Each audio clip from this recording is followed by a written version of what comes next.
provided. So I'm going to tag that on to CSG's presentation, new business line item C. Will be like a C part 2 to review that. Is there a motion to approve the agenda with that change? I'll make the motion to make amendment to the agenda. Anyone second that? All in favor, please say aye. Aye. All opposed, say nay. It's approved. Thank you. Next up is the approval of the minutes from our April 5th meeting. I believe it's April 6th meeting. Just realized that. I think it was April 6th. Wednesday, April 6th. Yeah, it was a Tuesday. Was it Tuesday? Yeah. We moved it to Tuesday that week? Oh, yeah, that was a Tuesday. You're right. Sorry. Yep. No, you're correct. You are all correct. I am wrong. Did everyone get a chance to review the minutes? I second Ken's motion. Oh, there was a motion. Sorry, I missed it. All in favor to approve the minutes, please say aye. All opposed, say nay. The ayes have it. Thank you very much. Easy peasy. Okay, next up, public comments. Is there anyone in the public who would like to come forward and make some comments? Okay, if not, I have a couple here that I'm going to read off. They were submitted through our website. The first one is from Carla McLean. She writes, "Hello, CMS Building Committee. Thank you for being willing to serve on this important project.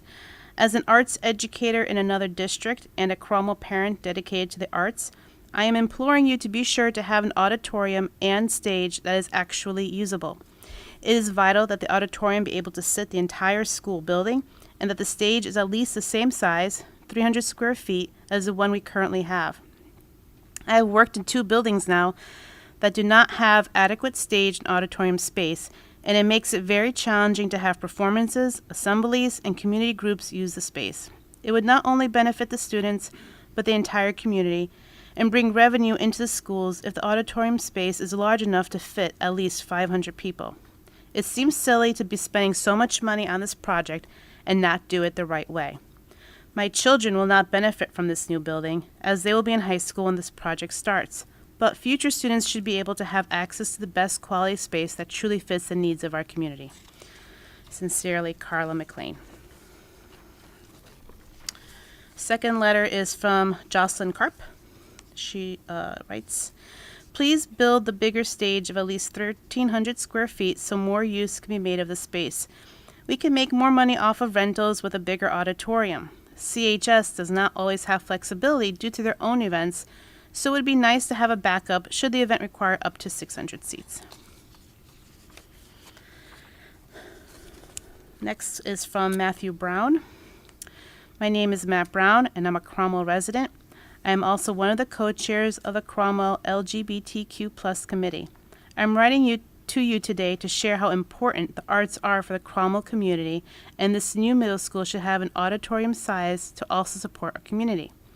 I grew up in a band programs in school and being able to perform on a stage as a full band always meant so much to me. It provides such a great opportunity for students to highlight their hard work in front of their families, friends, and our community.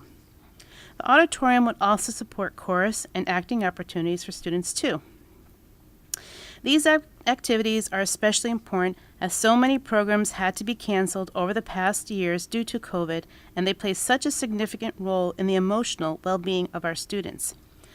Additionally, our committee is going to be partnering with the Cromwell Community Theater to put in the Laramie, did I pronounce that right?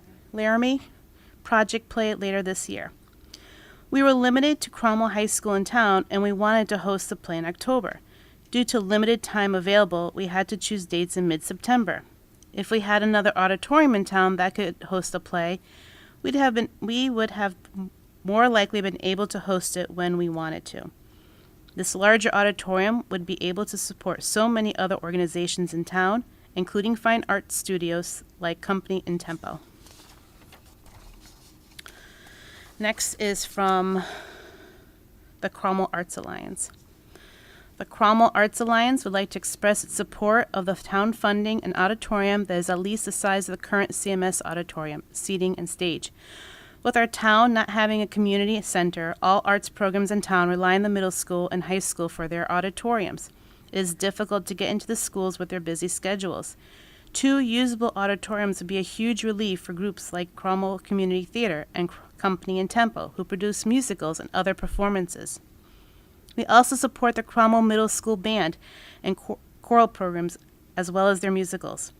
A large population of the school participates in these programs, and we feel that needs to be recognized in the size of the space provided to them. Thank you for your consideration on this, Cromwell Arts Alliance board members. And the last one is from the Cromwell Creative District. The officers being James Mitriadis, Ann Grasso, Susan Sundell, and Joan Pendleton. Dear CMS Building Committee, nonprofits in Cromwell are hindered in activities due to a lack of space for events, particularly events requiring suitable stage size, sufficient audio lighting equipment, and of course, seating for audience support of performances. While we recognize CMS is being built primarily for students, these students grow up and will benefit from understanding Cromwell fosters community beyond their years in school. Cromwell Creative District strongly supports the following. 1, 1,300 square foot stage with stage access to exterior productions. 2, interior 500 seating capacity. Only this will provide sufficient capacity for families and friends to attend events. And 3, professional grade audio and lighting systems. We realize that the town will need to provide some financing to help with this endeavor and believe town residents would support this expenditure if CMS allows the auditorium to be used by outside community members. With appreciation, the Cromwell Creative District officers. And that was all of the correspondence I had. Moving on to new business, start with my update. So, welcome again, everybody. So much has happened in the last 2 weeks, as it's to be expected since we're working on a very short timeline. I'm going to review some of the meetings and conversations that have happened in the last 2 weeks and highlight questions and concerns that I've uncovered. First up is a town council meeting that was held last Wednesday, April 13th. I presented our current progress to town, including the decision to move forward with a new building and the reasoning behind it. Basic questions were asked, and in general, the town council appeared supportive of the new project with no major objections. The town manager questioned the safety benefits of a new building compared to an option 2, renovate as new. He voiced his support for a renovate as new option, though this building committee has already moved past that option. He also showed some disapproval of, quote, wasting the funds put into the middle school auditorium and gymnasium that were recently, wait a minute, let me rewrite that. What did I say? Disapproval of wasting funds that were put into the middle school auditorium and gymnasium recently by building a new school. So this prompted some research on my part, as I wanted to make sure we had all of our facts with this building project. I reached out to Tommy to ask when the middle school auditorium was last renovated. So we have to be really careful when we intermix the terminology of renovations and maintenance. When a company is hired to make significant changes in a physical space, that's a renovation. When a company is hired primarily to make a worn space look better, like by applying new paint or changing the rugs, that's maintenance. So just keep that in mind when we talk about renovations and maintenance costs. So the auditorium went through maintenance repair work in 2006 when it was recarpeted, and in 2017 with new curtains, but it has never been renovated. These and the gymnasium as well has never been renovated. There's been some maintenance repair there as well. These are the result of wear and tear over decades of use and is part of the yearly challenge that Dr. Macri and the Board of Ed faces with maintaining a building of this age. The last major renovation, if you want to call it that, was in 2001 with the addition of the trailer-style classrooms, which are currently not being used. And before that, 1979, with the addition of the northern hallway. So I just wanted to pull that information in public record to prevent any miscommunication with our community. I didn't have an opportunity at the town council to correct that since I didn't have the actual facts at that time. So I figure I'll take this opportunity just to put that information out there. In addition to my presentation that night, Mary Ann Silvestri, our town director of finance, provided a preliminary bond assessment based on ROM estimates from 2021. It's unclear why the estimates from 2022 were not used, though the question was asked. I still haven't really received an answer for that. In her estimates, she questioned our grant rate and accounting for ineligibles. So I informed her and the town council that our ROM estimates did take the ineligibles into consideration. So the numbers we provided were really good estimates at that time. A question was asked if the cost of the owner's rep, contractors, and architects were part of the overall ROM, to which I confirmed yes. The total project cost we shared was all inclusive of all the project-related costs. So I made that clear at the time.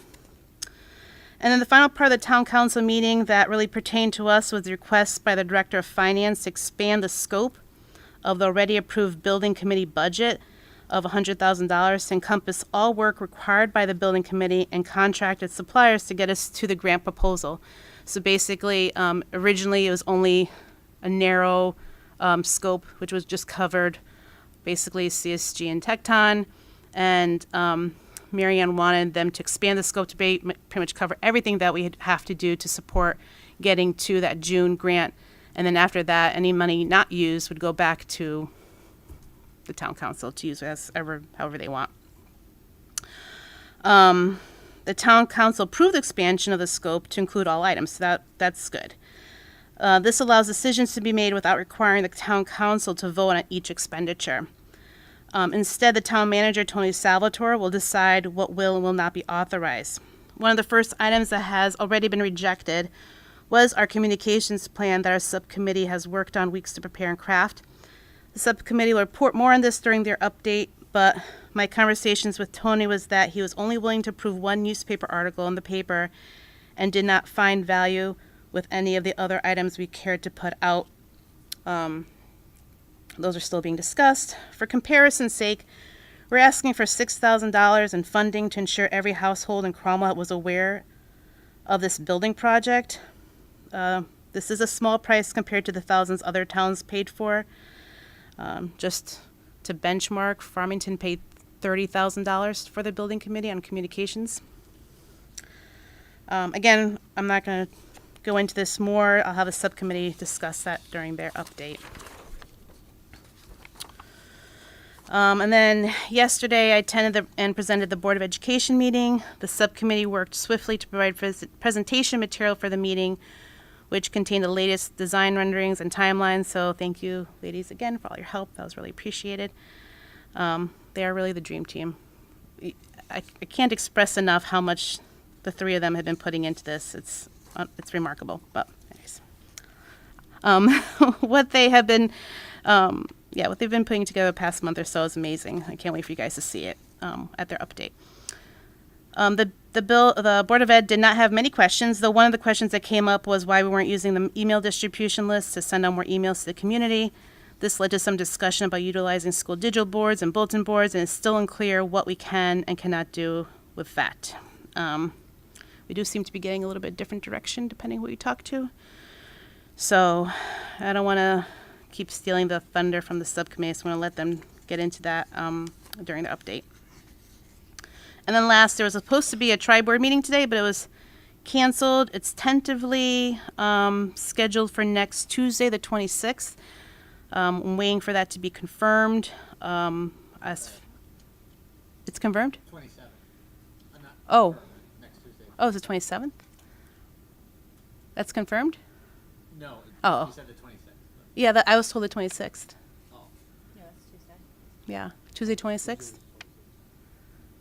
Okay. Yeah, I was told Tuesday the 26th was going to be the tentative date, time, and location to be confirmed.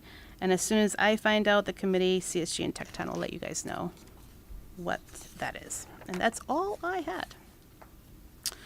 All right, next up, Tecton, are you available to present your auditorium stage options and whatever new information you have for us?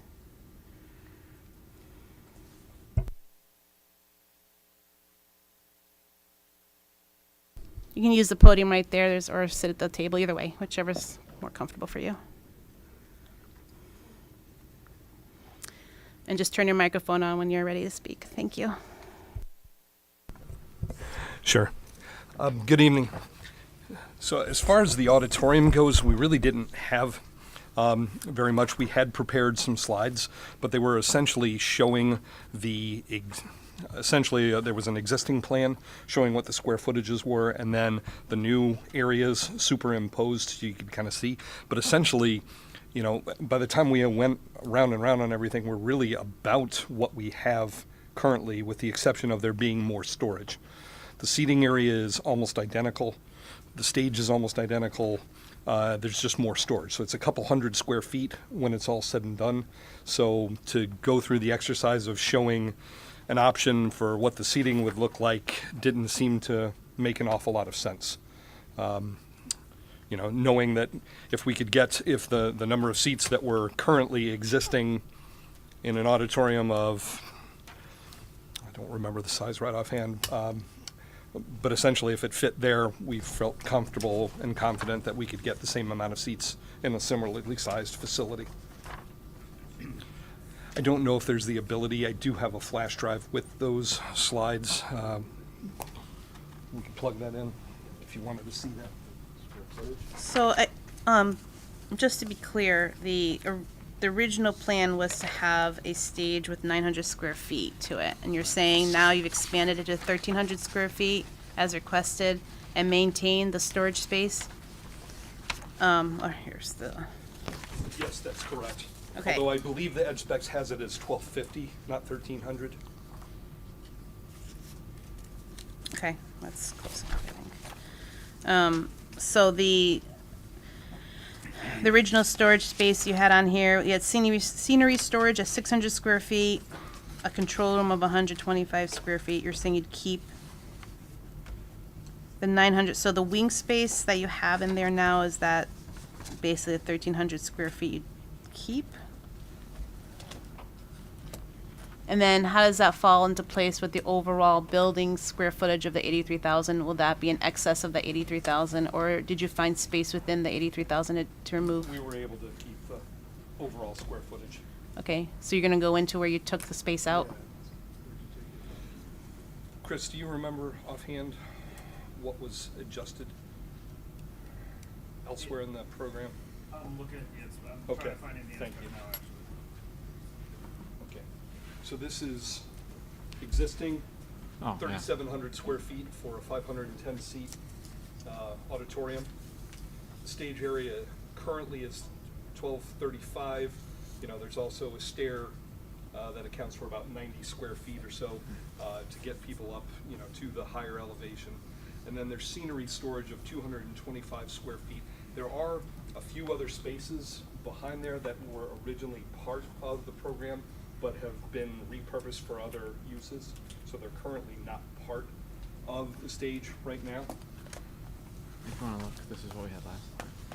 So that's the existing. So This is your existing? this is existing, Yeah, correct? layout. Yeah, that's existing. So the proposed program, it's at 3,500 square feet as opposed to the 3,700, but other than you can see kind of squaring off instead of the slightly rounded back to the auditorium, it's effectively the same size. So this is a plan diagram with the existing plan underneath. Right. This is what the current ed spec shows, 3,500 square feet, so it would be slightly smaller, right? And then the stage is essentially the same, and there's more. You get all this green is all the scene storage, and then you have your control room. So when you're comparing apples to apples from existing to the ed spec, you're essentially the same as far as the same square footage. And how does this compare to what we saw for option 3 prior? 950 was the stage and wing space that grew Correct. to 1250, so about Right. 300 square feet. So the stage basically grew. Right, we 300 kept square the feet. seating area was still the same, and then all of the other ancillary space was still the same. Right, the only area that changed was the stage. Right. Right. And with that, so if you want to kind of take a look, in terms of comparison of, so on the left, you can see the square footage of existing space. On the right is proposed. In between is the delta, and there are arrows basically saying, you know, which one is greater. So you can see we've come down a little bit on the seating area, not significantly enough to where we believe there would be a drop in seating capacity. The stage is essentially the same. Storage has increased dramatically. So instead of 225 feet, it goes to 725. And as we've said all along, these numbers can be fine-tuned. You know, if it turns out that we decide, well, storage really wants to be 650 and we want to get a little more to the stage, or we want to get a little more to the seating, that's permissible, you know, as long as we kind of stay roughly about where we want to be overall. And originally, we tried to keep it under the 1,000 square feet, because over 1,000 would have driven it to a different level cost-wise, right? Correct. Yeah, what happens is over 1,000 square feet, it's a code requirement where you're required to put in a smoke evacuation system and what's called a standpipe. So it's a pressurized pipe. You often see them in stairwells that firefighters are able to tap into for, you know, the concern is, you know, you have that many people, you have a big opening, stage curtains themselves are by nature a fairly flammable thing, so you want to have some extra safeguards in there. So the original reason for keeping it under 1,000 was to try and avoid the expense of those items. But understanding now that that is a priority, we have been working to, and the current estimate that we're working with has those items built in. So originally, these green areas on the wings were going to be like storage? Yes. Okay, so that's why the overall square footage wasn't impacted, is because you're just converting the storage space into stage space. Okay. No, sorry. What's happened, so that diagram, yeah, correct, shows the stage space being Excuse me, Eddie, increased. can you speak into the? I'm sorry. Excuse me. You can stand, you can Okay. Let's do that. All right, thank you. Try and do this by the book. So, no, what we did is we increased the stage space. The storage space stayed the same. The overall square footage for the entire project stayed the same. So we had to make some minor adjustments elsewhere in the program to accommodate that 300 square feet. But we did grow the 300 square feet for the entire assembly area. Okay. Yeah, I see it. Maybe you could show it. Maybe you could show slide 3, and then Rosanna yeah, because I had that printout from last time too. They Right. slid down that stuff that was not. Yeah. Exactly. So Extended instead the of back. seeing the storage on the top and bottom of the Yeah. stage, what we did is we pushed it to the back, and you can see we're taking up more of that area behind the stage, Okay. if that helps explain. Yeah. And that was just going to be empty space before? It was just going to be like a... So none of this was going to be really, again, this is purely the existing plan. Okay. We're superimposing the proposed areas to help as a frame of reference. Okay. This isn't necessarily what we would have Right. designed. Okay. So yeah, gotcha. there wouldn't have been a dead space there. It was just purely to show how does it match up from existing to proposed. Okay. And then my next question is, where did you remove the space from in the building? Have to get back to you on that one. the last version of the ed specs. Building, the total square footage just increased by 300. Oh, is that right? We did actually Yeah, increase. that's what I Okay. have. Okay. Okay, so we didn't lose it from anywhere else. We just, And I think that was our direction, that the committee understood that it was going over, but felt that it was important Okay. to have that. So just so I heard this correctly, we did not remove 300 square feet from anywhere else in the building plan. We just extended the overall square footage per the ed spec to the 83,000 plus 300. Exactly. Okay. thank you, Chris.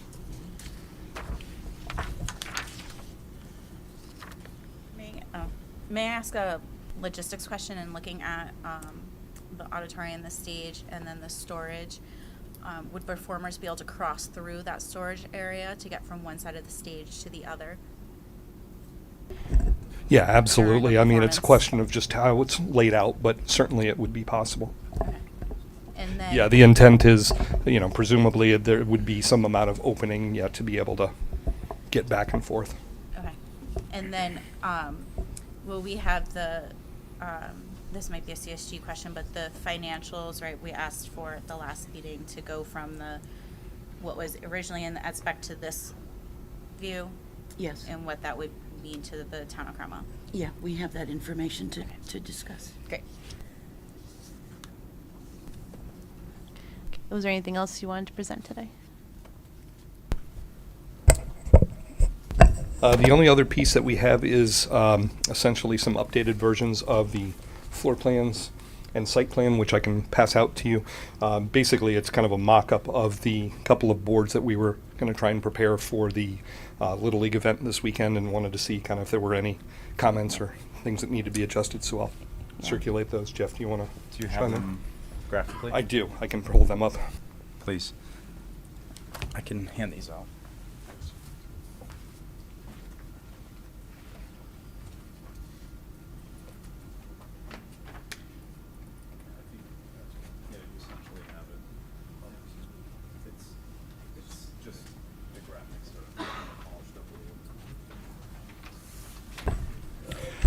Yes, this is really not terribly different from what you've seen, other than we showed the kind of the reorientation of the softball field, as we understood the requirement to make sure that we had equal facilities provided. So showing that, and then basically just really kind of hitting some of the key design features so that it's a little more user-friendly to someone who's not familiar with the project.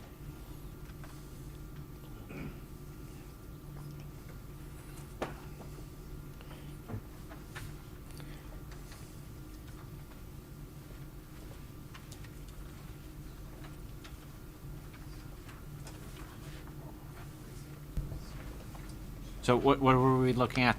The two fields up top? So Is one typically referred to as Lions Field, and is the other one the baseball boys field? What? this is the smaller field here. That was the Lions softball field on okay. So after the last meeting, or at the last meeting, we were asked to look at a few things, which you can see it in a very light line. We reoriented the softball field so that the balls are going away from the building. This dotted line represents if you needed a temporary field, that's the size of the temporary field needed. You'll see in the detail of the estimate, we were asked to put a fence around the soccer field in this area here, which we did. And when we rotated the softball field, or the smaller baseball field, this is a 60-foot base path. We also made a few modifications to the building so that we could fit that. And the biggest move was just rotating the gym so we could slide the building down. So those are basically the changes that we were asked to look at the last meeting, and this represents our attempt to address those.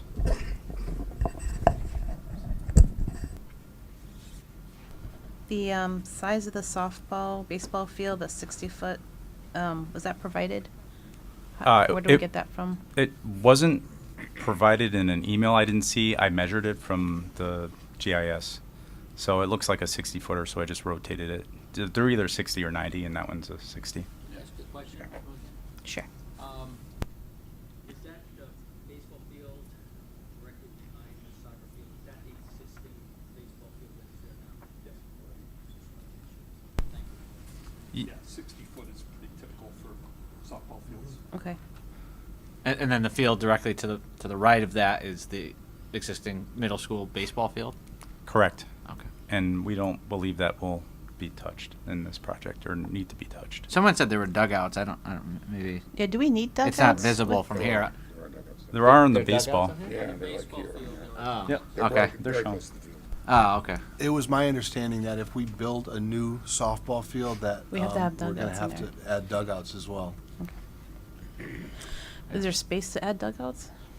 So on the hardline PDF file that I circulated earlier in the week, that shows a little bit more of the black lines.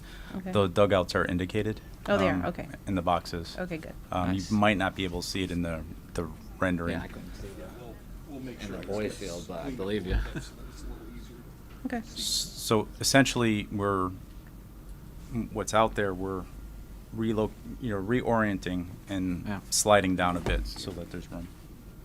Because we affected it because of the building project.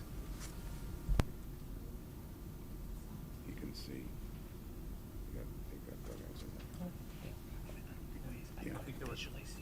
I think there were two handouts. The second PDF, again, was a real modest modification to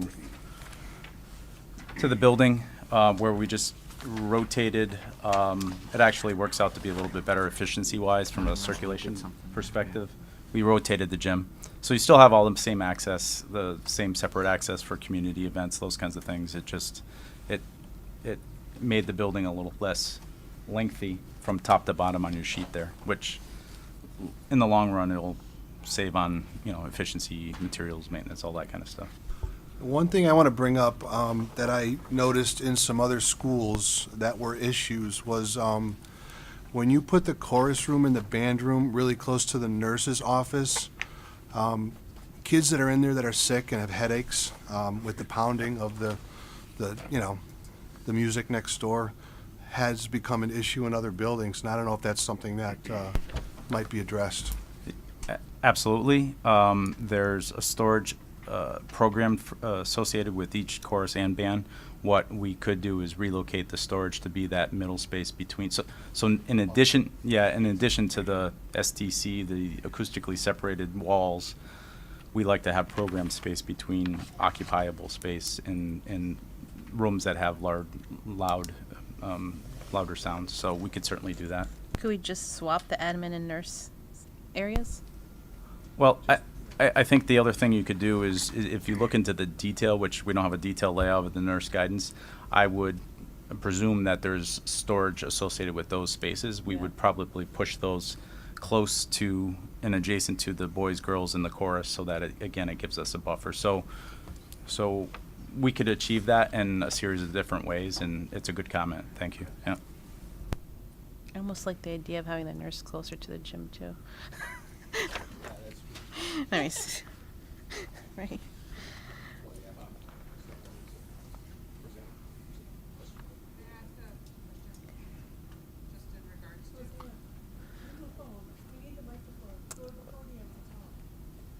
Okay, yes. Yes. We'll have public questions at the end of the meeting. We just allow our town council members to ask our questions during the meeting. Thank you. And then, yes, if anyone's speaking, please use a microphone. Thank you. Were there any questions on the plans for Tecton?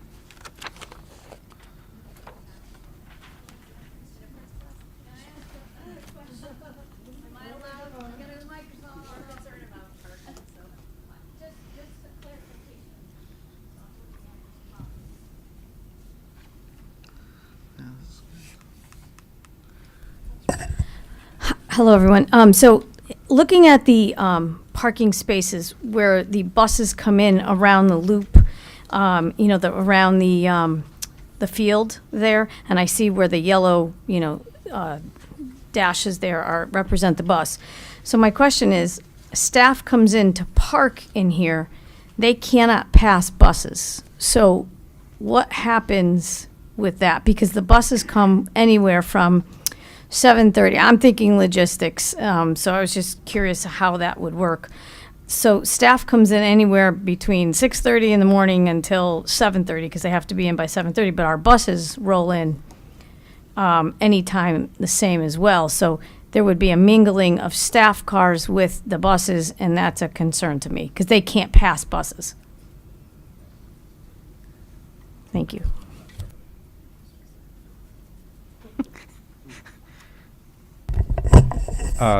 Great question. There's a couple different ways to resolve that. As it's laid out currently, the buses would go around in this fashion. You have access to the parking immediately after that turn, so they wouldn't have to pass or commingle at all.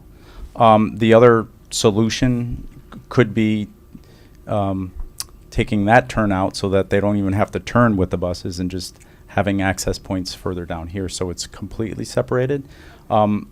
Certainly all of that can be worked out in greater detail, but rest assured, there's this plan as it exists has good separation already, but we can certainly improve upon it. So thank you.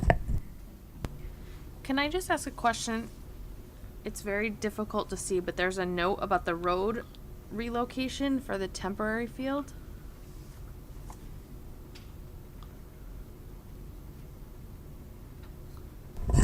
So up here, I'm not sure who asked that question. Heather. Oh, sorry. So the current It doesn't say road. That's not the word road. access drive comes in through here. This white line shows basically sliding it up in order to accommodate a temporary soccer field. We know there's structures there. We believe that you can slide it up without modifying those structures. This is all based on the assumption that we need to put a temporary soccer field there. Okay, so if we don't have the temporary soccer field, the road is fine as is. We can just Yeah. swing the softball field around, and everything else is. I believe so. Okay. I believe so. If you flip it around, we can still do, there's still some work in here, I think, to squeeze that up, but you have enough room in there to properly reorient that softball or smaller baseball field, and there's a volleyball as well. So without having to get into the road, because I know there are some, I think it was Boy Scouts and other structures in there. Yep. No. Building committee have any other questions? No, I can't. I can't see where and I know it's hard to see through, like literally trying to see through the trees. The existing road is just. You're saying we'd have to clear maybe a couple trees down to reorientate the field. You have to But take down you're a not- lot of trees to put in a soccer field. Not the soccer field. So right, we're not going there. Like Yeah, I don't okay, think okay. maybe going forward too, we can get a copy of this without the soccer field overlay, because I think that decision's been made. But the the third baseline, I guess, for the reorientated soccer field, starts to go into the trees. As long as we're saying that doesn't start butting into any roads, I don't think it does. But I think it's just some trees. I don't think the roads have to be moved, right? We can take a harder look at it and take off the temporary soccer field and show you a little bit, I think, clearer. I still think there's enough room in there to not have to modify that road, whether we slide it down and shift it to the east. yeah. I think, and I can put some dimension markers on the foul lines. Okay. There's a pretty good, I'm not sure how, maybe you have very good youth sports here, but I'll put some, the footage, I'll put the distance on the foul line so you can see that. Yep. And then in the picture you sent out, an email, you had volleyball pits north of that. Is that still part of the plan? It is. The rendering that was passed out treat over my relocation of the Okay. volleyball, so But it exists there'll be a somewhere? conversation Okay. about reducing those trees, yes. Okay, very good. Yeah. New trees, yeah. And then the parking space count, I can't recall last time if you had a number assigned to it, and here you're specifically saying 56 spaces there with 11 and 15 on the left and right side of those entry ball fields. How does that compare to the count we have today? I don't know the exact We don't have any official Count parking spots along the today. two That was Little an, League court sides. yeah, thank you for Right. bringing it Yeah. up, because that was a request and I forgot to mention that we snuck about 26 spaces over on the side there for adjacent to the Little League fields. Right.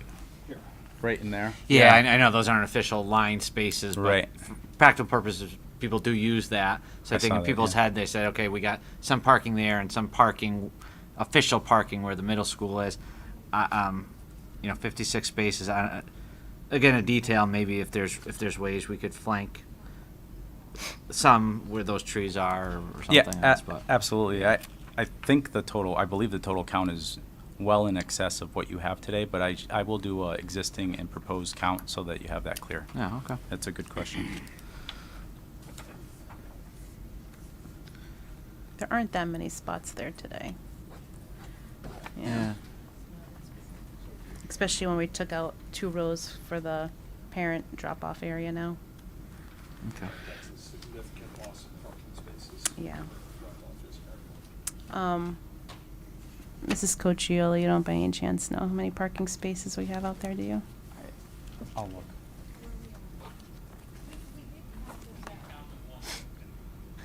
That's okay. It's fine.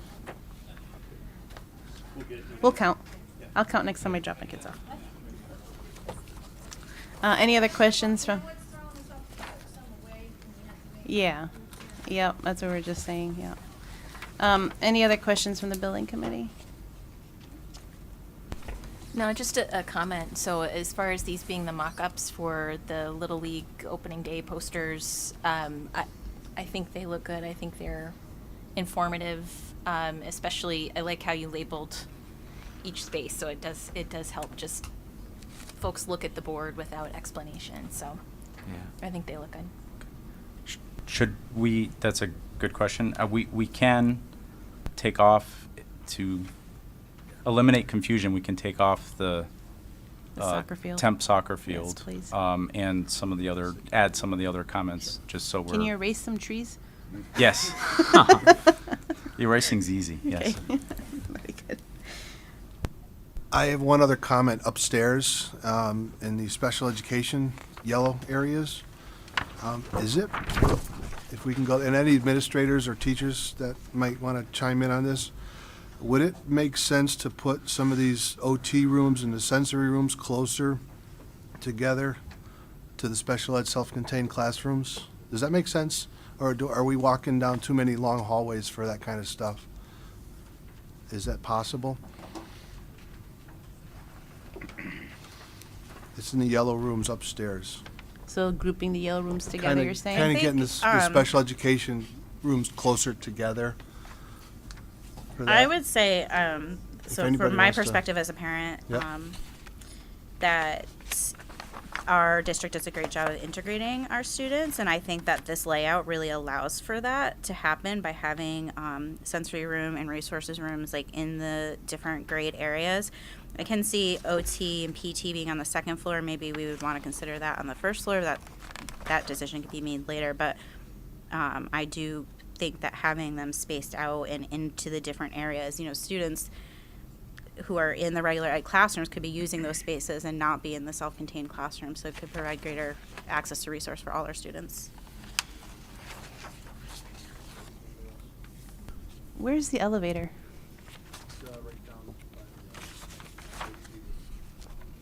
Oh. Okay, so there's been elevator access right there in that room.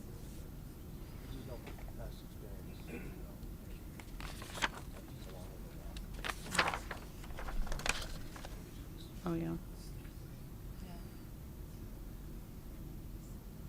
Maybe that's a conversation to have with the teachers who work in those areas and see what their preference is.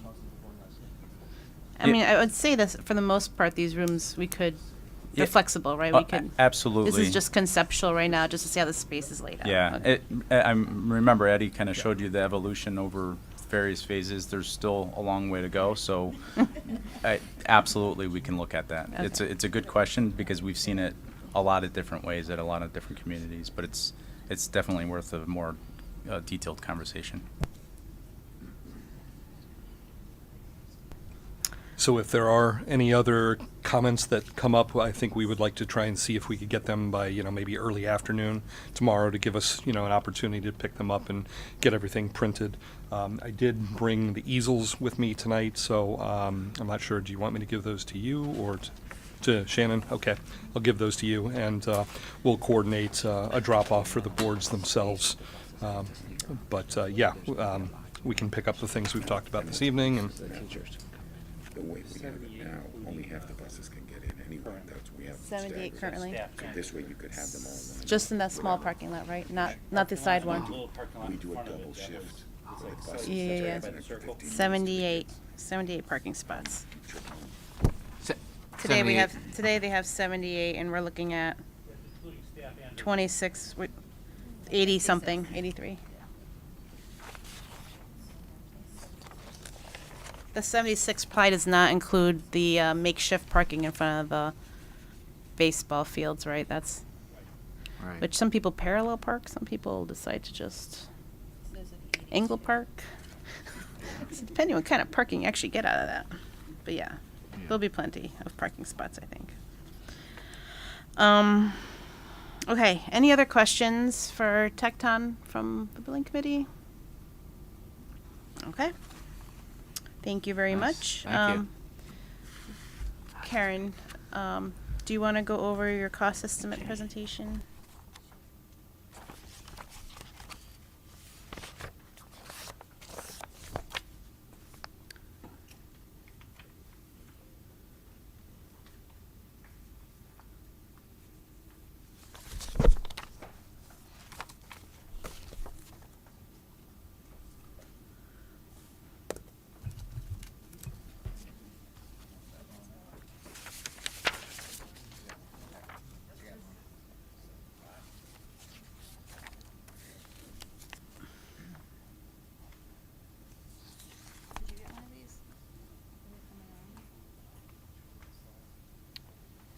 I did not get that.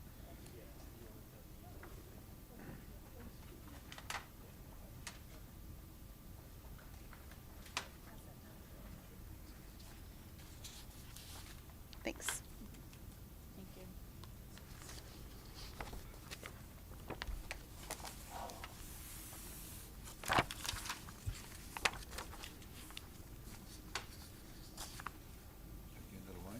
Oh, is there another one of these? Oh, Karen's got one.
So I've handed out there's a 12-page detailed cost estimate and also a one-page summary that sums it up. We have Tecton, Jeff and Eddie, and Chris and I have spent several hours with the cost estimator going through line by line to discuss and evaluate every area. So the first 2 pages, there's an explanation that's worth reading from the cost estimator that talks about how he came up with his numbers and current market conditions, that sort of thing. And then the first 2 pages is a summary. So I thought we would just focus on that. I think if you have trouble sleeping, the next 10 pages will help you tremendously. But wanted you to see that, you know, this is a very detailed and comprehensive cost estimate.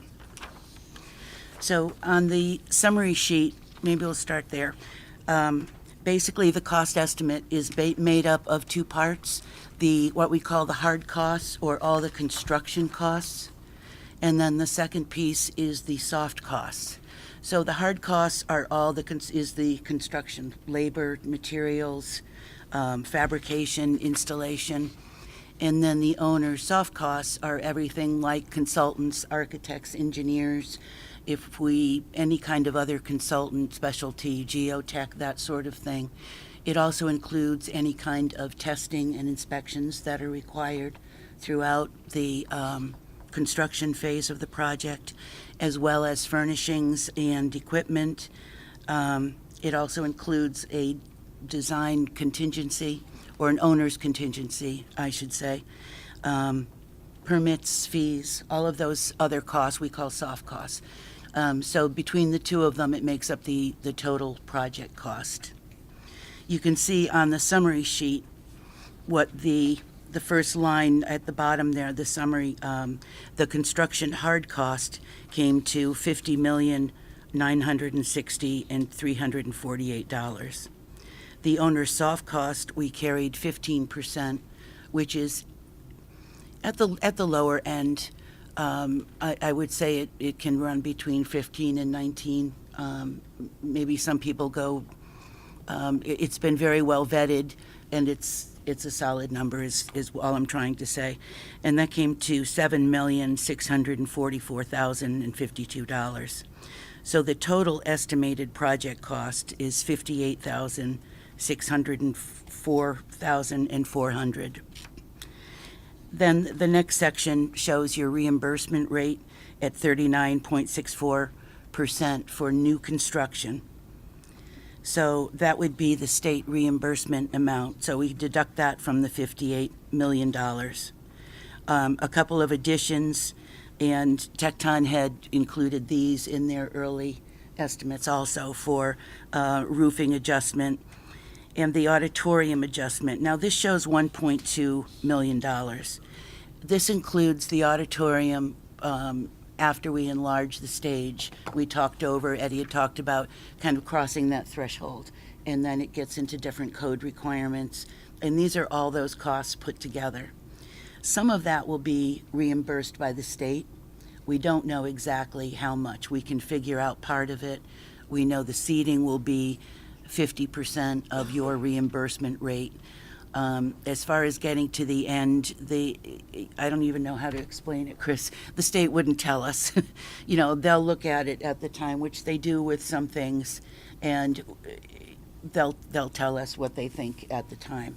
So some of that money will be coming back. We just can't tell you definitively how much of it will be when all is said and done. So it seems, responsible to put the whole amount in and know that some of that will come out, but at least that's the worst case scenario. And then ineligibles are the costs that the state will not, we know right off the bat the state will not reimburse for, legal fees, taxes, there's a state education tax, overtime, building permits, that sort of thing. So that's a 2.5% of the number. So that's where the 1.4 million comes from. Where the 2.5% come from? That's an estimate of the ineligibles, things that you absolutely know that the state will not reimburse Is that for. just a common percentage usually used? 2.5? Yeah, and you can back check it. I think it is, yeah. Historically, yeah. Yeah. Is it on the conservative side, or is it on the optimistic side, or? It's on the realistic side. Well, things that are clearly ineligible, we know what those are. Yeah. I don't know if I left, did I? Permit, building fees, again, overtime, any legal fees, supplies, miscellaneous, if you had any town staff working on the project. Bonding fees. Bonding fees. I mean, we know exactly what that list is. So that's a certain number. So the bottom line is the total cost to Cromwell, based on this estimate, is $38,192,952. That does not include dollars. the baseball field, right? No, it does not include, I don't think it did. I'll double check. I don't think it did. What do you mean by the baseball softball? Softball Softball field, field. Lions field, I don't think it the did. work required That wasn't in to. the estimate, right?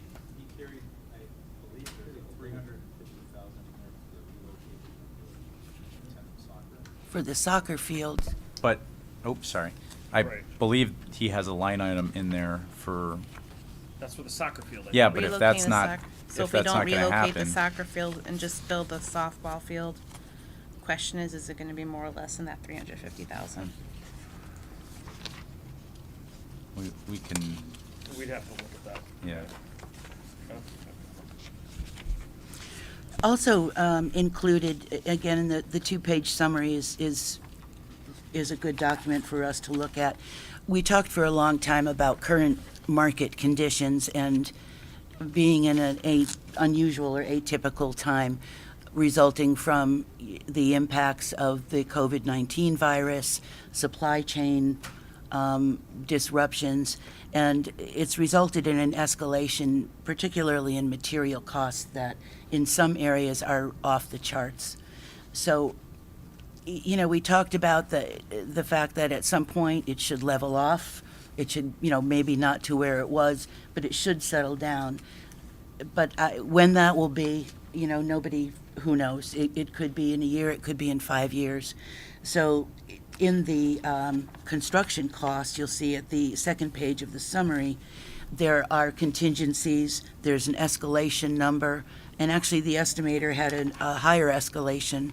And it's a hard conversation to have. So I think what's important is you have to go by, and the estimator went by, the pricing and the values that he's seeing today, and then added, estimated escalation onto that. So So all that is a concern that the town council brought up was, future costs, and are we conservative enough with what we think the escalation rate's actually gonna be?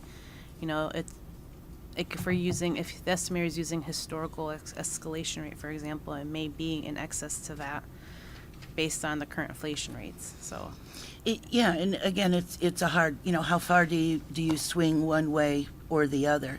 I think the prices in the estimate, again, are based on today's costs, which are inflated, extremely inflated. Can they go much more? I don't know. But there has been consideration given to escalation, and also, basing it on when would you be going out to bid for the project. So if, the grant is submitted and you get approval and you go through the design process, is it 5 years out? Is it a year and a half out? And that was part of calculating an additional escalation cost. So just to be clear, they did add an escalation percentage to the overall cost, 6%. 6%. Yeah, can we actually go to that before I go to sleep? I was just gonna look at this page here. the bottom of I guess it's the 5th page of the big one. Karen, is that okay we go there now, or because it is explicitly shown as line items? I thought that might be helpful. Yeah, to look at. on that summary page, yes. Yeah. Yeah, that's what I'm looking at. Okay, so I'm calling it the second page Oh. of numbers. Second page. And Oh, so yeah. there's like a bottom Oh, right, paragraph. yeah, 2.5 million. yeah, so there what we say, designing and estimating contingency of 7.5. That's the first line I'm looking at. Yeah, and that's a significant, things that come up in the design during the design process. If you Okay. wanted to revisit some things and add some things, or Scope changes or yeah, just certain something significant during the design process. Okay. And as you get further into the design process, that number goes down because the chances of, once there are different stages of design, so you'd be Yeah. more likely to use some of that money in the preliminary stages. And as the design gets further developed, you pretty much have a better handle on where you're headed. So that will decrease. The construction manager's contingency is 2.5, and again, that's for unforeseen scope items that may come up. I was going to say they don't usually, but you want to be covered as far as that goes. And then escalation is 6%. So these are big numbers. And escalation refers to just the potential for price increases. Yeah. Is that- Between Inflation. now and when you go to bid. Yeah. Okay. And And then what's the next one? Yeah. Because General general conditions. conditions. Historically, we use 4% per year for escalation. Oh, we're going above that. Okay, good. Yeah. And And, what's and gen- again, those are big numbers. What's general conditions? General conditions, that's, yeah, the construction manager's overhead, his personnel, staffing, Oh, okay. the overhead costs. Oh, okay. Oh, all right. That's not between now and the time. So, okay. So No, really, it's those that's those the- three lines comprise close to $7 million worth of. Yeah, now the general conditions padding, will I be, guess. will be Well, spent. the general Yeah. conditions is not padding, that's like. No, the no, cost no. for That's what I'm saying. The top three rows only. Yes. Yes. Yeah. Just the Yes, 3, yes, 1, and yes, 2, 6 yes, yes. give us our. Sorry. So yeah, That's where your gives us opportunity close is to. gonna sit. Yeah, that's yeah. right, Matt. Okay. All right. May I ask a clarifying question? I think I might have missed this. When you said that the cost estimate numbers were developed with today's market or with historical market? Today's market. So Today's these market. would be even higher plus the escalation. No, today's numbers are included as part of the direct cost. And then there's the escalation. That's what I'm saying. So like in this unique construction environment where we're seeing higher prices, that's what's in the numbers up Correct. top, and then we also add in an escalation number below. Correct. And we increase that escalation by 2% because of the current. Okay, thank you. Okay. Yeah, the remaining fees are, event historically, what we would see. Pre-construction would be assistance from the construction manager during the design process. They're involved, they help with cost estimating, and a lot of things. So they're on board early, they have a lot of valuable input as well. And then the remaining items are required, the CM's insurance, state educational fund, the payment and performance bond, and the CM fee at 1.75%. So those are all actual costs. In the owner's soft cost also is an owner's contingency that is, I'll have to look, I think I used Where's that? about 3%, 3.5%. It doesn't, you don't have the breakdown for that, but I'm just, again, it's another pot of money for owner changes and for change orders during construction. It's part of that owner soft cost line item of 15%. Yeah. Okay. And what exactly is that again? Can you- That kind of covers all the fluctuations. Okay. So it's like another buffer. And change orders and, Right. rarely use it all. Again, it's protection. You'll use some of it. And that's about the range that we, It's like your emergency fund of when Yeah. surprises happen. yeah. Yep.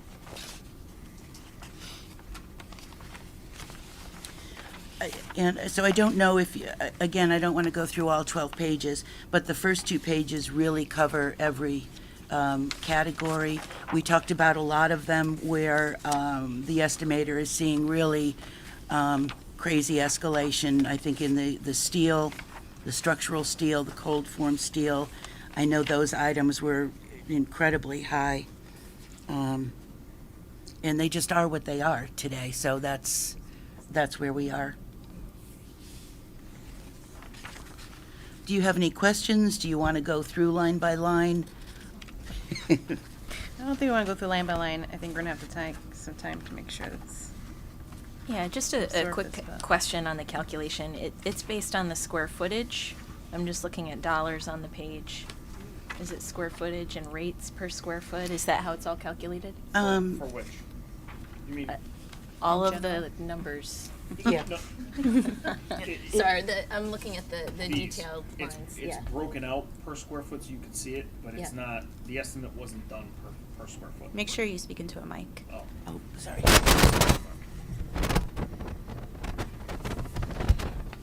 So for this summary page, it's broken out just so you can see what the per square foot cost is, but it's not, this estimate necessarily wasn't done Okay. that way. Okay, so the way I look at the numbers in black are the estimate based on some Unit. logic. Yes. To some algorithm. Yes. And, And then when you and then divide you've that converted number- it into those blue numbers to show Correct. the per square foot. Per square foot, Okay. right. That's more of a metric for us to use as the design team, the professional team, than it is anything else. Okay. Out of curiosity, how do you use that information? Just, is it a gauge as far as? Right, if we see a particular area that jumps between estimates, it's easy for us to kind of hone in and target those areas and then go back and take a look. Okay. All right. Good. Thank you. If you look at the data on the following pages and the breakdown, that actually shows the takeoffs of how those costs were arrived. Right. Yeah, thank you. Yeah, the following pages, as Eddie said, there's the units, either square foot or cubic yard, linear feet. Sometimes it's just a lump sum number, and then it just multiplies out. Units times unit price gives you the extension, gets you to a subtotal. And You just kind of run the math across. And this is also broken out new edition and central office, so That's you what I can was see gonna say, there's yeah, so central office is baked into this. Yeah, when you're looking at the good. summary sheet with central office, right, being in this 58,000 or 58 million, sorry, number, that would, but our reimbursement rate for central office, if I recall from the last meeting, is different than the 39.64%. Is that correct? except the central office is I'm going to be looking at this page. right. Oh, I see what you're saying.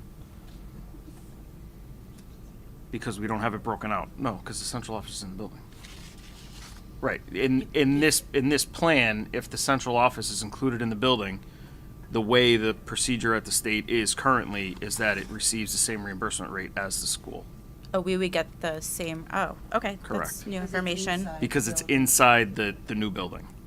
If it were a new building separate from the new school, then you would get, then that would be the 50% reimbursement rate. Yeah, the 50% Right. of your but percent. but as of right now, the state's policy is you get the full reimbursement rate because it's inside the new building. Okay, thank you. Okay, so just Inside a new building, but not part of the 83,000 square feet. Oh, good question. Correct.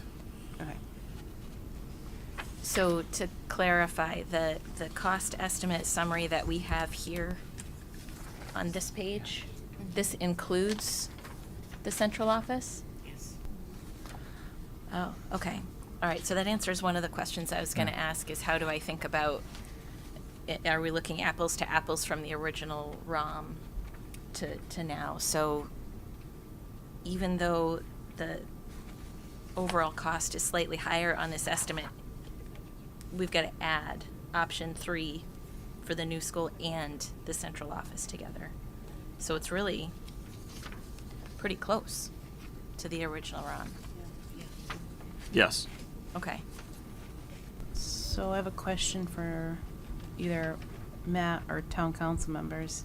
Do we need to break apart the cost for the middle school and the central office for the special town meeting? Or are we presenting one cost for the entire project for both buildings? I would say whatever proposal you think would be the most easily understood. And if it took, I mean, they're both gonna be, so the question, I had thought that there was a different reimbursement rate for some reason back when we had some of the discussions before, but now apparently not, if it's in the same configuration, right? Right. That's what I think I understood. Right, yep, it's all the same reimbursement, right? If it's the same building, if it's connected. If that's the case, and it's the same building, and if you have to add two pieces together, I mean, ultimately, it's whatever that cost is the cost that Yep. is gonna be needed. That would be my take on it.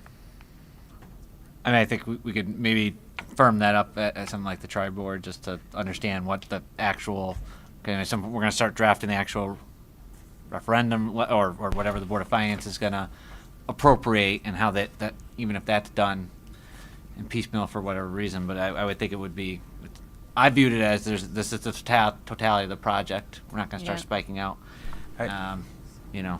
Look, I just, they may have changed. We've had the track, and this may just be the tracking with the state. We've had the track, and I have experience here on this side of the table here. Similar pupil services, which is a central office related function, and the school separately. So, and I'll have to go back and look. I don't know if it was the town, or the state, but when we submitted everything, we submitted it separately. So I don't know if that's changed. No, that hasn't. There Okay. will be two separate grant applications. Right. So it'll essentially be two projects. Okay. But they'll both get the same reimbursement rate because the central office is in the Okay. new building. Do you Okay. have the breakdown between the two?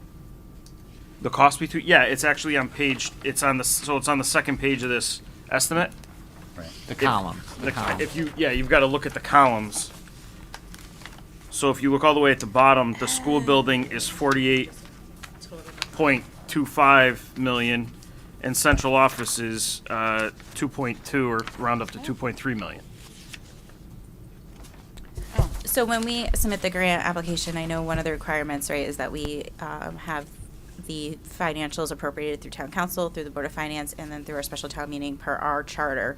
So if we have to track things separately, and for the grant proposal, would the recommendation be to have those as separate questions in the special town meeting for that tracking purposes? Like, do we need to have those two separate approvals when we submit those grants, or is the one total project cost approval sufficient for the grant application? One total referencing both projects would be sufficient. Okay, thank you. Right. Do you have the cost to Cromwell breakdown though for these two, not the total project cost? No. Is it? We could No, do no, that, no. but we don't have it broken Between out the between the two. two. Between the two. We just did it based on total project That's cost. total, right? Yes, that's I'm total. saying just for the building, splitting it, yeah, just so, 'cause I know. Yeah, I if know you're some saying that of it's- 39.64 isn't a blend of two different ones, if it's truly incrementally 39.64, separate for both of them, then we could just do the math. If that's what you're saying, like the actual Right, rate is the that's exact exactly same. what it is, right? Yeah. Okay. There's no ineligibles associated with the central office. It applies to the same. Well, that'd be downstream, yeah. When they review I mean, it, if anything, the reimbursement rate's going to look worse on the school because of the roof, I guess. Depends how you divide that up between the entities, but you can. Now that I'm thinking of it, another Split question that that up came separately, out was, how does the state reimburse? Is it all up front or is it phased out with? we put together a cash flow, and Yeah, then okay. it's That's what I thought. once you start it, once you get your grant approval letter, Yep, which would be after, it would be June of next year. yep. Tentatively, when you would get your grant approval letter, at that point, you can start to request reimbursement, and then it's on a 60 to 90-day cycle. So is it based off of phase completion or is it just every month? Invoices paid. Invoices paid. Okay, that's what I thought. Okay, thank you. Any other questions on the cost sheets?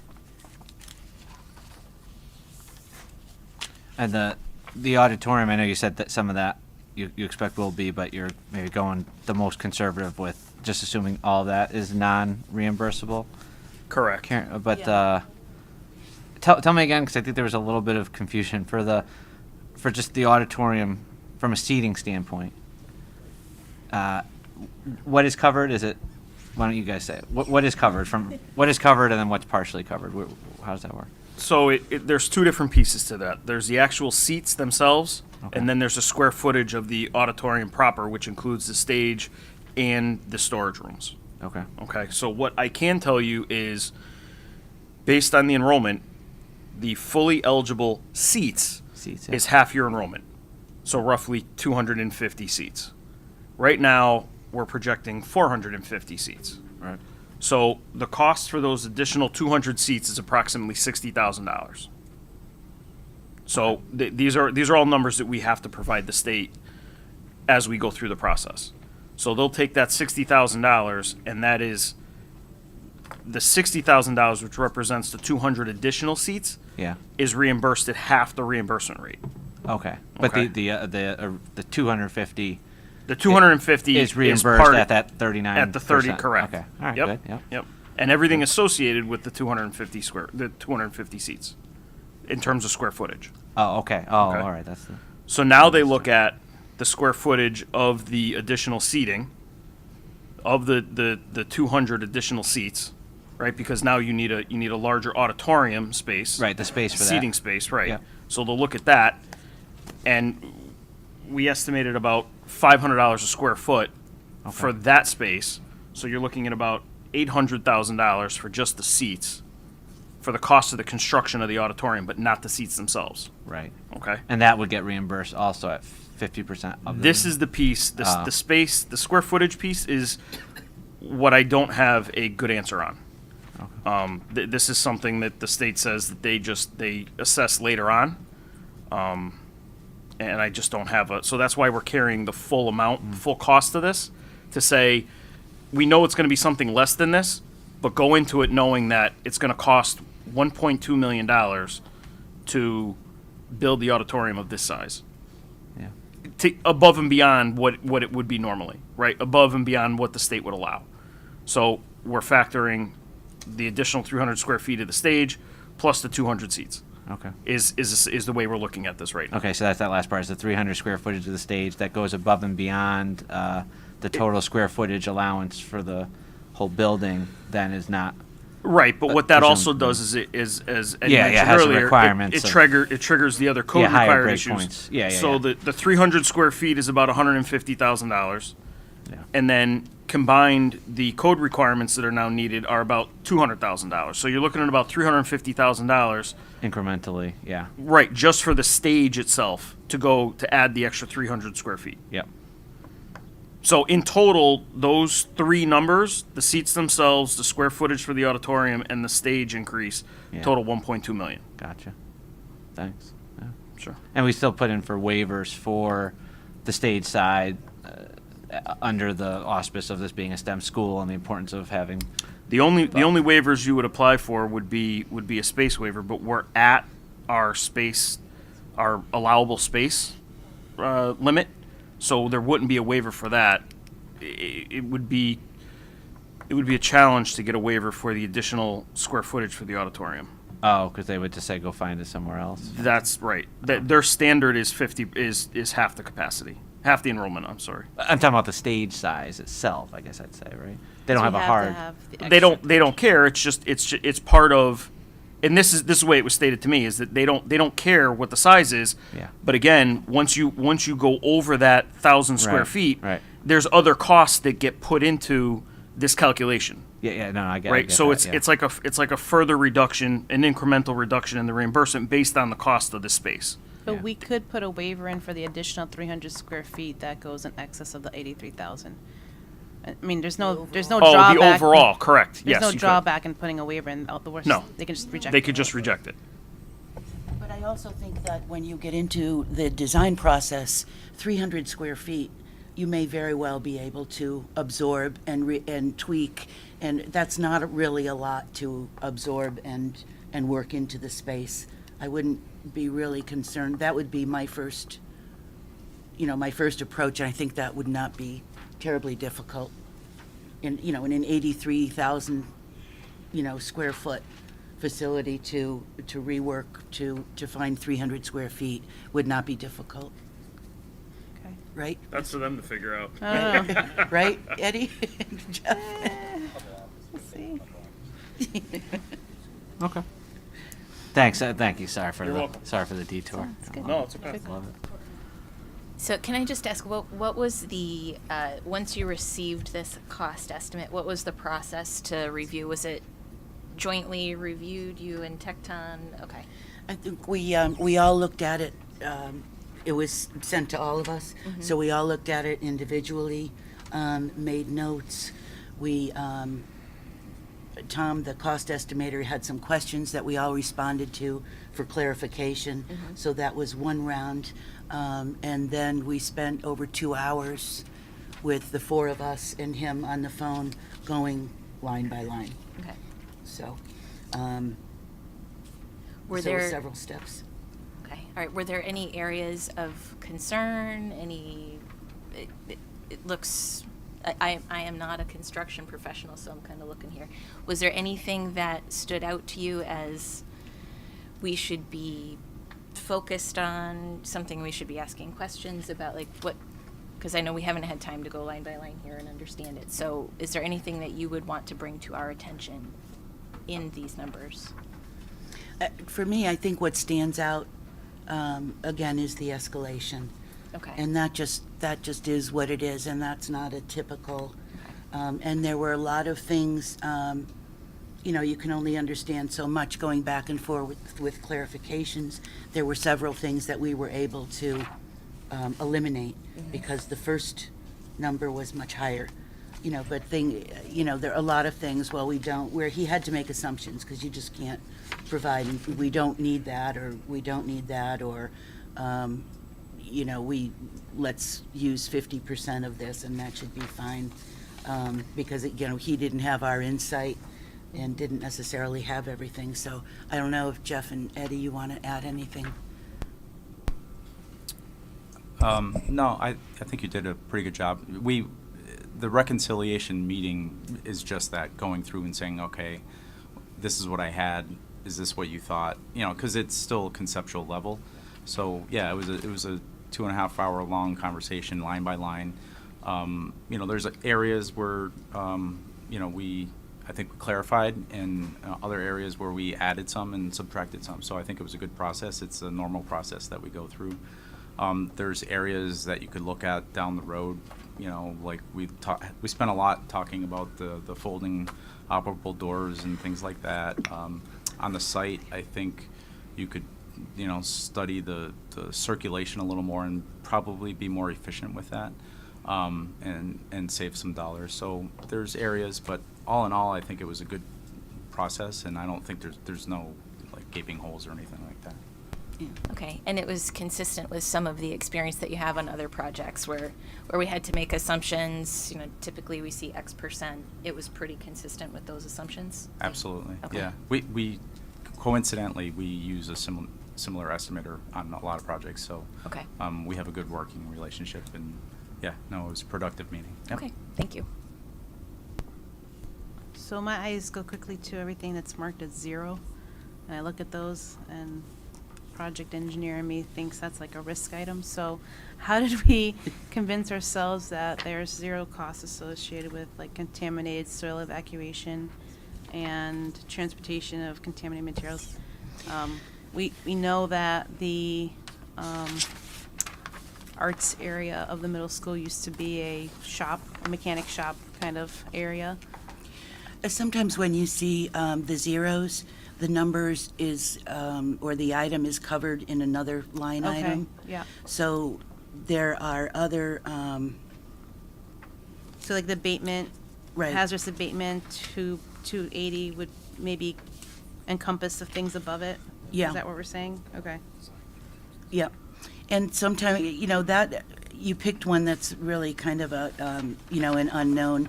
But again, that would be, as Chris is saying, that may be part of the design contingency as you get further into design and you do further testing, to classify things like the soils. That might be what that is used for. But a lot of times, and this is kind of a standard template. So, some of the things just don't apply to our project. Okay. Yeah, that's true. If we, the phase, that ESA Phase 1 test that we want to get, that will give us some information. Okay. Too, just in that area. But there are other areas, I'm looking for an example where, again, this is a standard template, so, there's no terrazzo tile, so that's zeroed out, or, some things just don't apply to this project. like loading dock equipment, doesn't really apply. That he did have a number in for that, and it wasn't very much, and I said we could just move that to the FF&E number Okay, in the soft costs. okay, all right. So that was how the conversation went. Anyone else have any other questions on this before we move on? Sorry, one detailed question. Where do we find desks, I think And- that's the, movable items? Oh, you want that? That's in the soft costs, Okay. FF&E, fixtures, furniture, and Okay, equipment. you might have been saying that while I was reading, so apologies. No, That's okay. that's fine. Movable equipment, Okay. like technology, also movable technology, the anything devices. that's not nailed down as part of the soft costs. Auditorium seating, is Those are fixed. nailed down, yeah. fixed, and that falls into one of these categories that's listed? Yes. Okay. All right, thank you.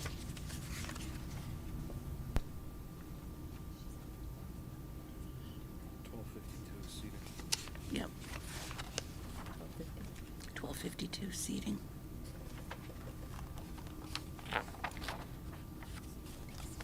Theater stage equipment. Seating. You can take that. 1252. All right, any other questions before we move on? All right, and then we added to the agenda to review the memo regarding the environmental site assessment phase 1 firm to complete that work. I think the recommendation was to go with Freeman Companies based on costs. I did do a little bit of research on them. They seem to be a pretty good company. They have pretty good reviews. Nothing sketchy on online. We've worked with them many times. I'm sure Tecton's familiar. Yeah. They're very well-established, very reputable. Yep. They've been around for a long time, They have a and good they have the rating. lowest price, so. Yep. So this was already approved, this funding, and I believe Mary Ann mentioned she already has a PO for them. So it's just a matter of if anyone in the building committee has any objection, we can vote to approve it and move forward. Can I just ask a question? Is there any difference in the services that they were providing? I mean, the one that we went with is almost half the cost of the other two. Is there any difference in what they're planning to do? No. No, because they were given a detailed description. Okay. And actually, I think the first two are a little bit on the high side. Okay. I talked to a couple other firms that declined and said they were just too busy. And one of them, I think it was Fuss and O'Neill, said their standard price was $3,200. Okay. That was more or less their standard fee for it. So that's closer in line with the 28. So I thought the other two were Okay. a bit high. All right, thank you. Any other discussion?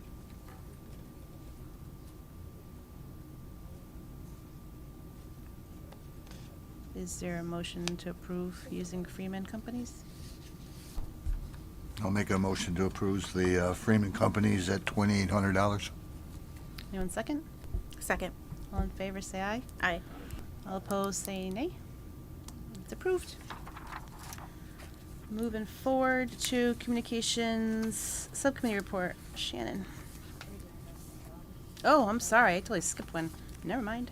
Going back, we're doing the, sorry about that, the review of the central office ed specs. So, we had talked about this, past couple weeks. There's been some discussion about, what is in the ed spec. We never really spent any,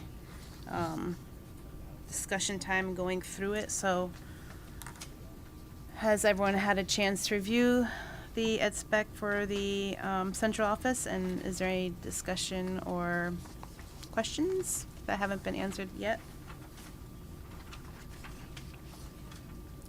I did want clarification on the Board of Education conference room that's listed here. That, Dr. Macri, that Board of Education conference, actually, do you mind? Thanks.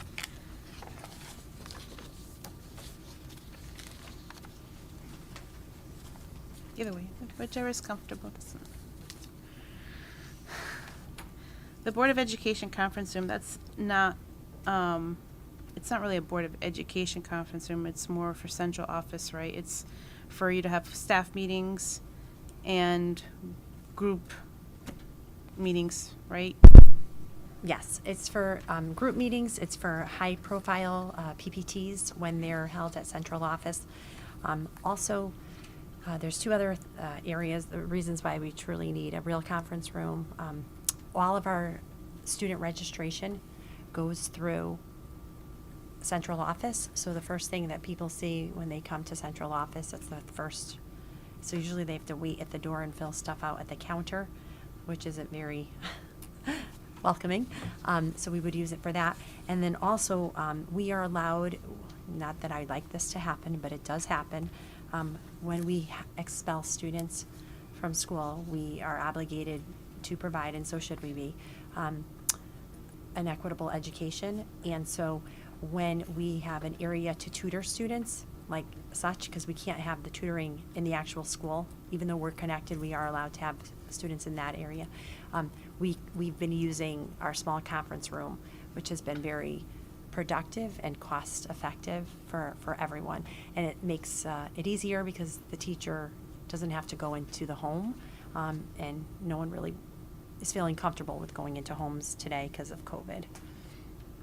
So we have a lot of different uses for the conference room areas. So you have one large conference room, 700 square feet. I can see that being used for your staff meetings and for large PPTs. And then you have a 350 square foot central office conference room. You're saying you would utilize that to educate if needed? Is that a proper use of that space, or would you need an additional, like, small 100 square foot room for that purpose?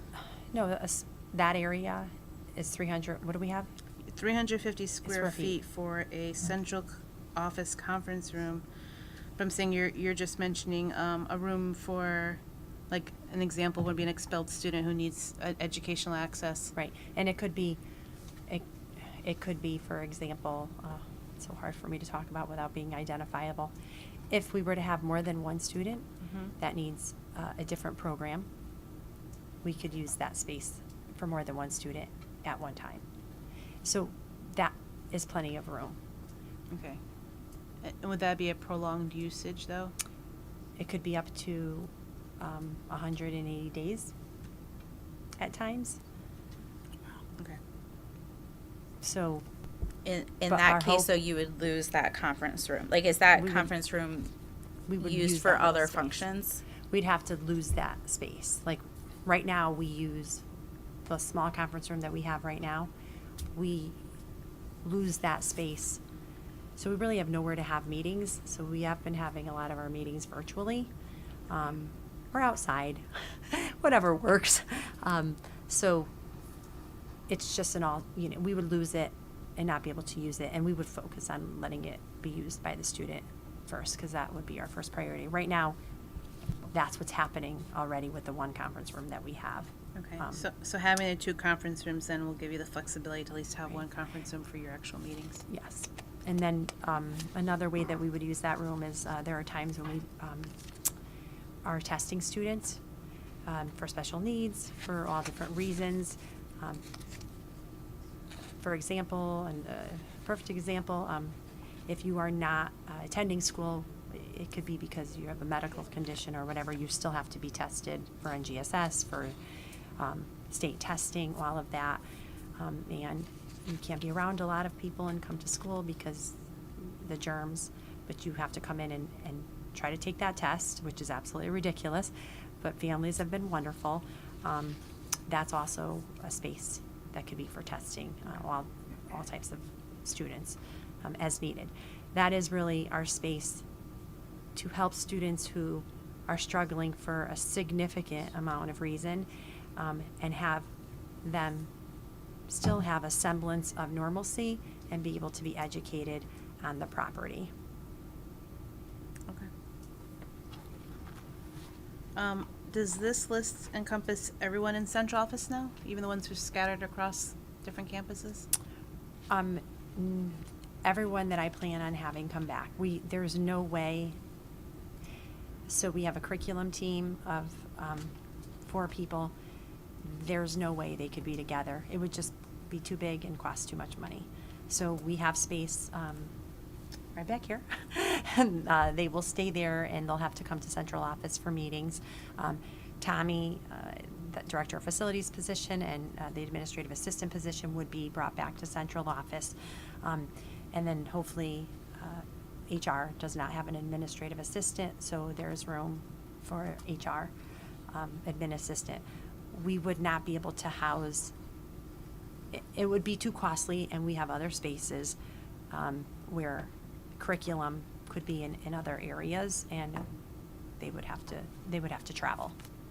And they're slightly more used to that travel because they go from building to school for coaching and supervising and all of that. So it's the best we could have done without adding.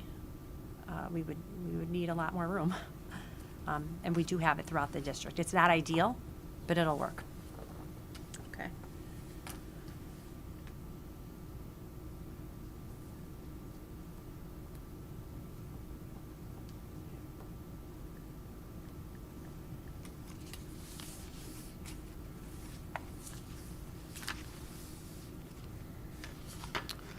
Any comments, I questions? do just in the spirit of trying to keep everything multi-purpose. Then that 700 square foot conference room, for instance, I know we talked about putting the areas that could be accessible from the outside. So hopefully that's something that if there was a town, any kind of town meeting, relatively small enough in nature, something like this, could be held there. Absolutely. so. Right now, we already have a sign up, like for this, for example. Everyone is welcome to use our buildings, taxpayers' building. It's open, so I think that's, and even if we decided to have our board meetings there, I think it'll still be a little tight, but maybe we might be able to do some smaller meetings, like our policy meetings, our facilities meetings and such. There'll be more options.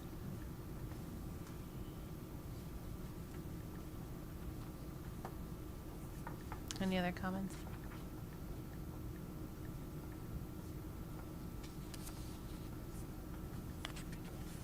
Okay. Move on? Yes? Okay. All right. Thank you.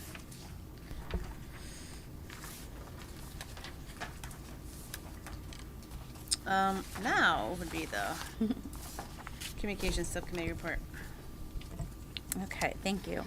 So since the last time the building committee met, we as a subcommittee committee of communications have created several additional marketing collateral pieces that have been included in your packet. We are in the final proofing stages, so you don't need to point out if you find any typos now, but I do appreciate if you email those to us. So we will be placing an ad in the Cromwell Chronicle that, as Rosanna mentioned, was approved by the town manager.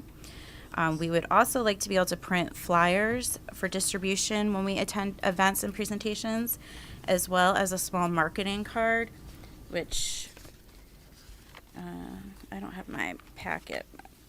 Give me one.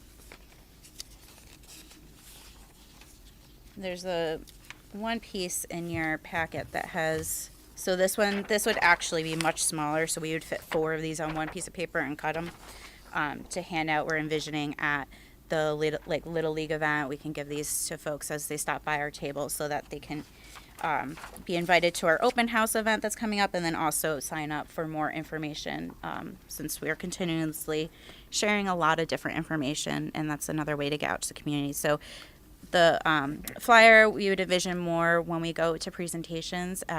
Like we went to the ECS West PTO, we're going to the senior center, things like that. So we've also been sending out a digital newsletter and been very active on social media. I encourage everybody in the audience to sign up for a digital newsletter and follow and comment and share our social media posts.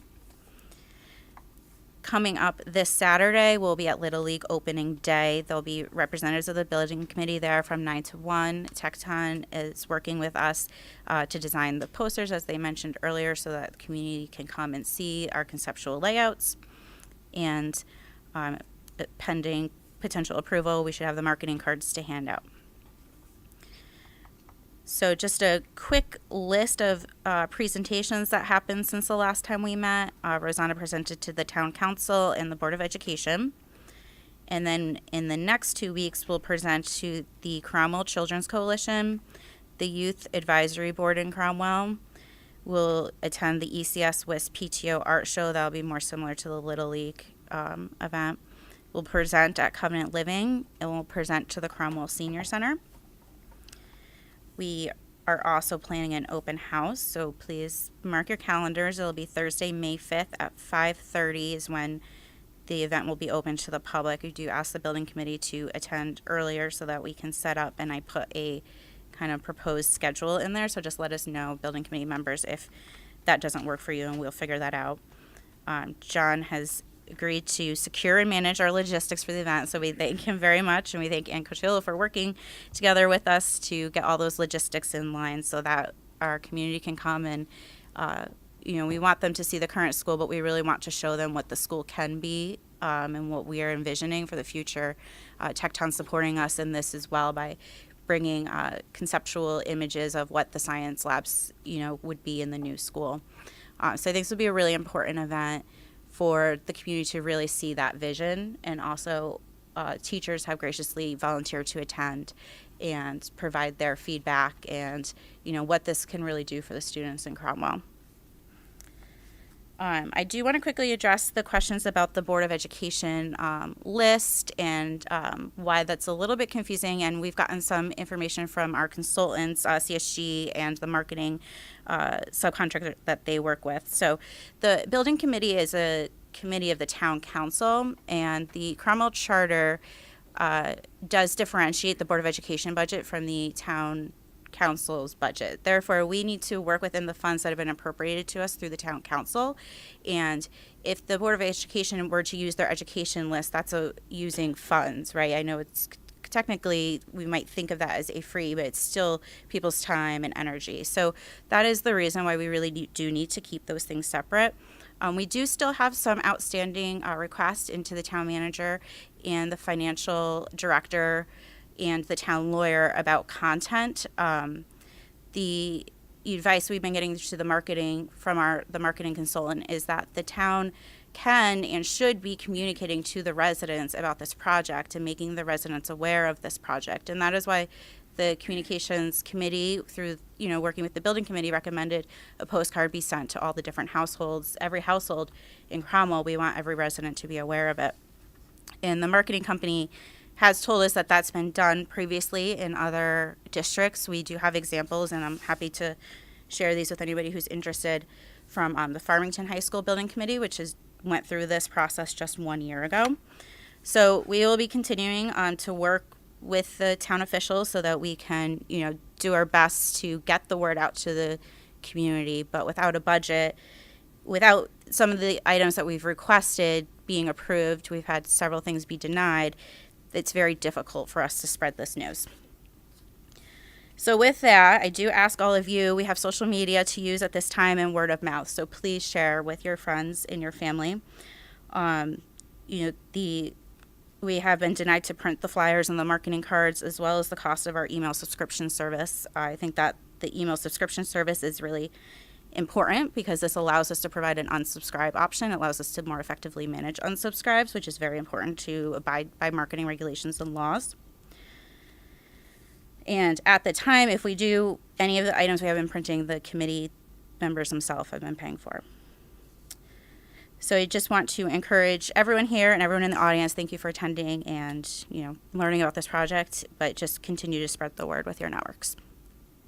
Any questions? I have questions.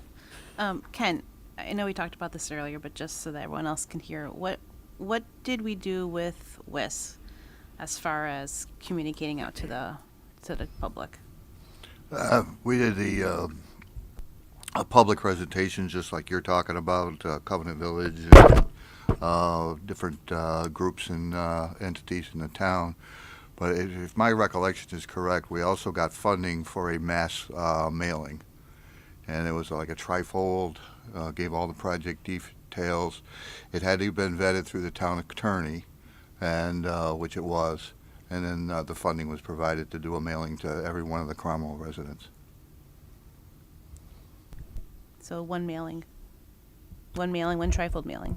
If my memory serves, yeah, it's just one mailing that went out. But we also did the poster boards, and we did multiple presentations to all the groups like you're talking about. Okay, thank you. So, given the amount of work that the team here has been putting into these presentations, we've done a lot of work ourselves, as you know, Shannon and Rosanna were referring to.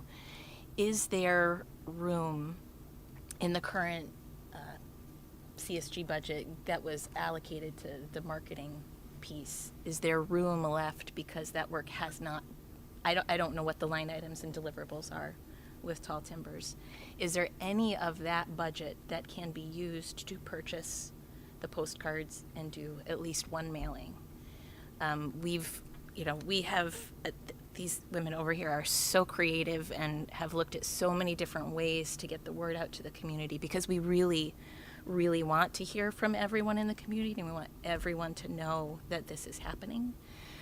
We've reached, I don't know, maybe a 1,000 folks, I think, if we're lucky, and there's over 6,000 households in the community. So, as you know, the next thing past this is us going door to door. So is there any room in what has been allocated to the project from the town already that can be used to do a mailing?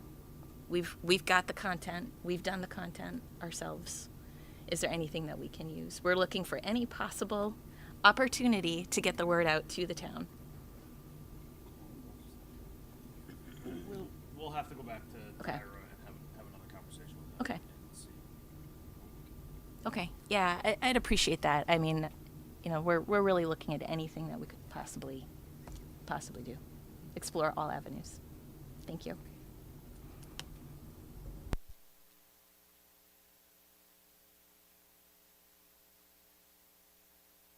Any further discussion? Okay. Public comments. There's another area for public comments. Does anyone in the public out there have any other questions or comments at this time?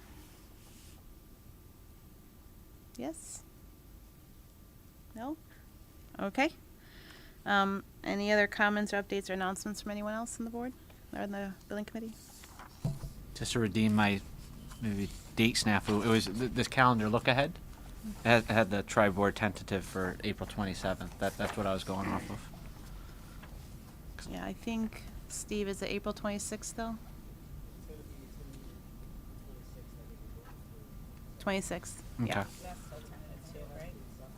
So that's still tentative. Not solidified yet. Yeah, out, yeah. Okay. Right, yep, yep. Okay. So it's tentative for April 26th right now.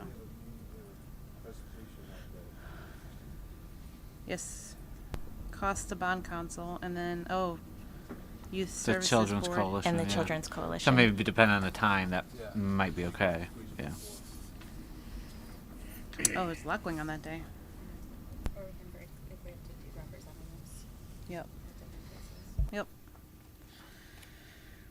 Okay, anything else?